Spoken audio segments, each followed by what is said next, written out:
konnichiwa, TYNE travelです. Let's dive straight in. These are 5 tourist traps you should avoid in Japan. Number 1. Animal cafes. They sound like the perfect thing, right? Cute animals, relaxing atmosphere, tasty coffee. What's not to like, right? Who doesn't want to interact with cute, cuddly cats and dogs? Or even exotic animals like hedgehogs, capybaras. How do you say that? Capybaras? Capybaras. Capybaras? Capybaras. Owls? Puppies of the sea? Basically animals you never usually get to interact with. You can do that in Japan. And that sounds amazing. It's not every day that you get to chill with a cute little micro pig in your lap, is it? And if you love animals, you're probably thinking, I can see no downside.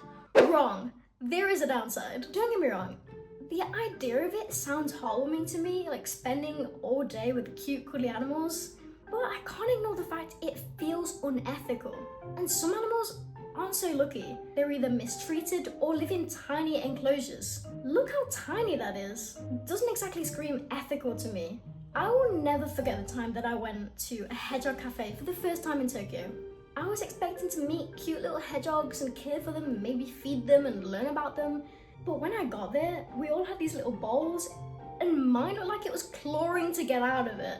It looked skittish and anxious, and I hated that feeling that I'd encouraged that somehow, that I'd given money to that cafe and the animal wasn't happy. And I'll never forget how that made me feel. And I haven't been back since. Maybe that was a one-off bad experience.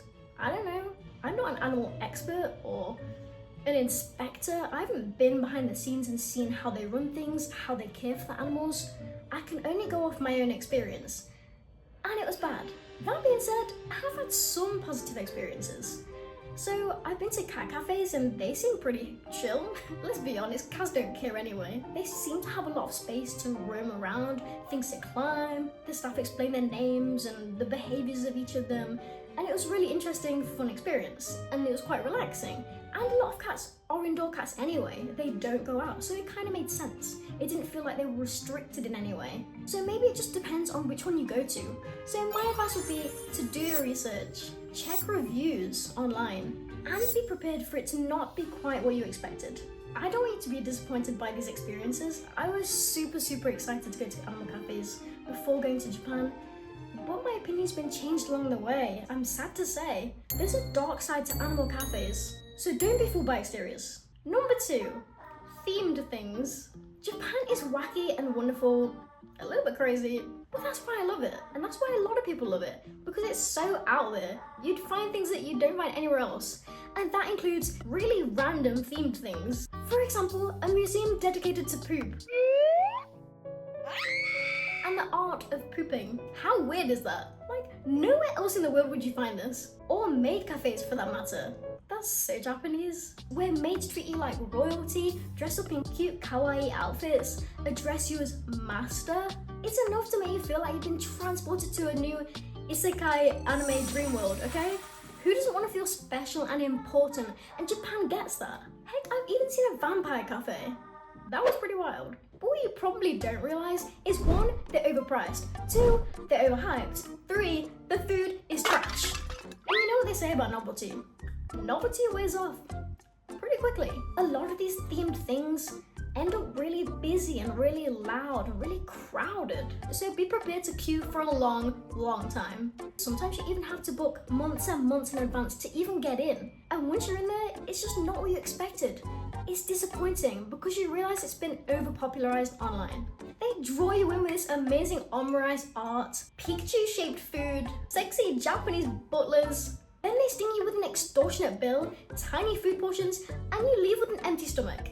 I mean, I don't want to discourage you completely because I've had some really cool experiences, especially this.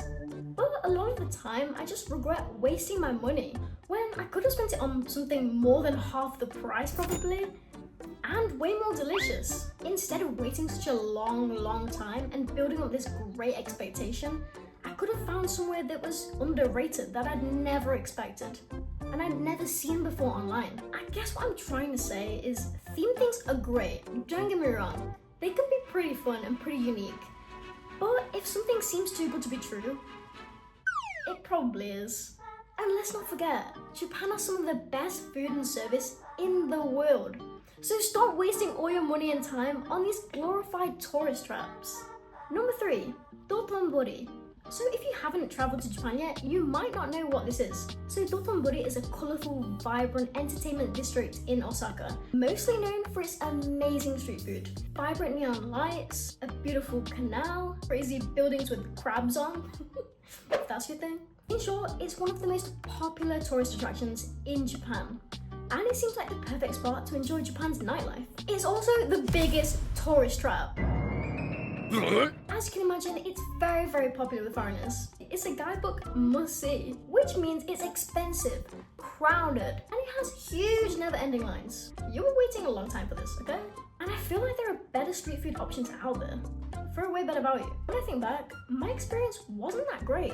I remember trying takoyaki for the first time in Dotonbori, and it was terrible. All the filling inside was undercooked and it just kind of slopped out. If there's a giant queue of people waiting for it, you're expecting the food to be pretty great, right? And the second time I went to Osaka, and I tried again, after being on my feet all day, and the amount of queues that I saw, I just gave up. I didn't want to waste all my time waiting for something that may not be that good. And besides, if you walk down some of the side streets, you can find some pretty great street food that are less tourist focused. You can find small independent restaurants that serve authentic Japanese food for way better value. So is Dotonbori really worth it? I feel like Dotonbori makes a great first impression with the look of it and the scale of it and all the lights and how vibrant it is and the lively atmosphere. So basically, if it's your first time to Japan, maybe it will make a great impression on you. But on the other hand, there are a lot better options out there if you're willing to look for them. Number 4, popular shrines and temples. Shrines and temples are both sacred places of worship. But the difference is, shrines are for Shinto worship.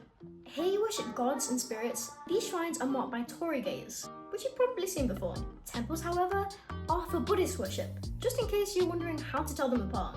Some of the most popular shrines and temples you may or may not have heard of are Meiji Jingu, Kinkakuji, Sensoji, and Fushimi Inari.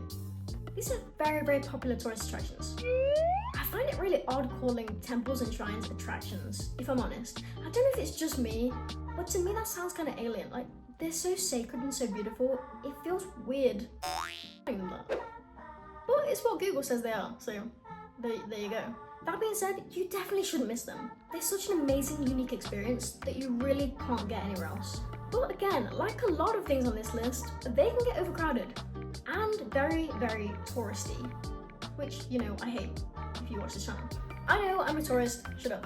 It can definitely ruin your experience, especially when there are a lot of lesser known temples and shrines that are equally as beautiful and really underrated. I recently went to North Japan, and when I came back to Tokyo, I found this incredible Anamori Inari shrine. And it's super close to Haneda Airport, but for some reason, nobody knows about it.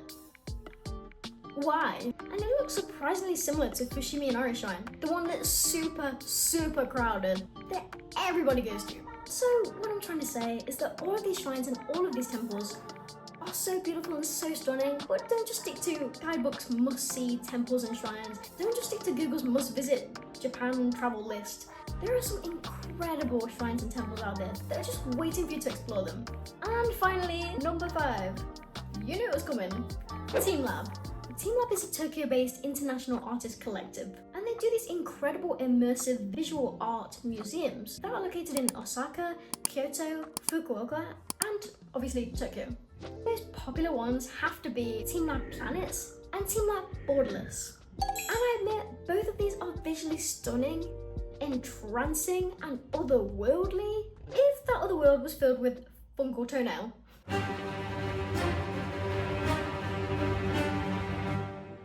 Why is nobody wearing any shoes?